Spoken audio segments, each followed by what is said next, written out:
देश विदेश की सच्ची खबर सच के साथ। आप देख रहे हैं नेशनल इंडिया न्यूज। घटना मंगलवार को उत्तरी दिनाजपुर जिले के इस्लामपुर में हुई। कारतूस डोलचा नदी से निकला। नदी से एक दो नहीं करीब 30 कारतूस बरामद किए गए हैं और इस दिन पूर्वबस्ती खबर गांव इलाके के किशोरों की एक टोली को नदी में नहाने के दौरान कारतूस मिला था। वे कारतूस को अपने अपने घर ले जाते हैं और इनके साथ खेलते हैं। जहर की जानकारी होते ही और इलाके में सनसनी फैल गई। कारतूस बरामदगी की खबर पर इस्लामपुर थाने की पुलिस दौड़ पड़ी। पुलिस ने युवक के पास से कारतूस बरामद किया और थाने ले गई। पुलिस इस बात की जांच कर रही है कि बांग्लादेश की सीमा से लगे इस इलाके में नदी में कितने कारतूस कहां से आए।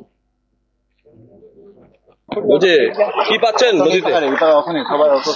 স্যার আমরা এটা দেখে আতঙ্কিত। এখানে গুলি পাওয়া যাচ্ছে, ছেলে পেলে বাইরে চান করছে, ক্রিকেট খেলতে আসছে। কালকে সন্ধ্যাবেলা থেকে খুঁজতেছি আমরা। স্যার সবাই পালো এক এক করে গুলি। দেখো কতগুলো গুলি পেয়েছেন? স্যার জানি না কতগুলো বাচ্চা হয়েছে। জড়ো করছে রতন কর্মকার। কতটা হবে? 30-40 জন, মোটামুটি 30-40টা হবে গুলি। ভয় পাচ্ছেন আপনারা কি? না ভয় আর কি স্যার, আপনারা দেখেন, এই জন্য আমি পুলিশকে রিপোর্ট করলাম। আপনার মিডিয়া আছে, মিডিয়াতে রিপোর্ট করলো রতন কর্মকার। হ্যাঁ এটা আমাদের পূর্ববস্তি খবরগাঁও, আমাদের হিন্দুপাড়া। নদীর নাম খবরগাঁও, দলঞ্চা নদী। হ্যাঁ এটা। হ্যাঁ আপনার নাম? আমার নাম